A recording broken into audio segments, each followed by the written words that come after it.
آپ کہتے ہیں گنجائش زیادہ دینی چاہیے زمانے میں، جبکہ دوسرے علماء تقوی کی حدیثیں سناتے ہیں کوئی شخص اس مفت تک تقوی کی بلندیوں میں پہنچ جائے جب تک کچھ ایسے جائز کام نہ چھوڑ دے. ہاں کچھ علماء کہتے ہیں کہ تقوی کی انتہا تک پہنچنے کے لیے ضروری ہے کہ کچھ جائز کام بھی جو جائز ہیں وہ چھوڑ دیا جائے.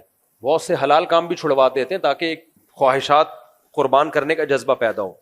وہ علماء کی رائے بھی ٹھیک ہے، لیکن ہمیں اختلاف ہے یعنی رائے سے اختلاف کرنے کا حق تو ہے کہ بھائی لوگوں کی ابھی کمزور ہو چکے ہیں، لوگ بڑے بڑے گناہ چھوڑنا مشکل ہو رہے ہیں. ہم اس سے حلال کام بھی کہیں کہ وہ پریکٹس کے لیے حلال بھی چھوڑ دیں، مشکل ہو جائے گی.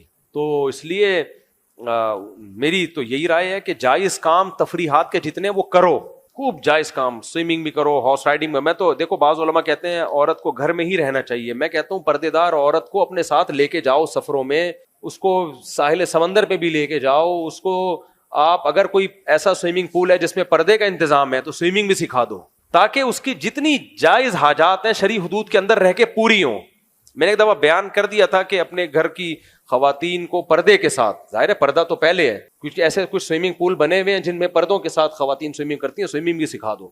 ایک مولوی نے میرے خلاف اتنا سخت بیان دیا، غیرت نہیں ہے، بغیرت آدمی ہے، بغیرت آدمی ہے. تو ٹھیک ہے ان کی رائے ہوگی کہ ہم بغیرت ہیں، لیکن جہاں تک اسلام مخالفت نہ کر رہا ہو نا دنیا کے ساتھ چلنا چاہیے.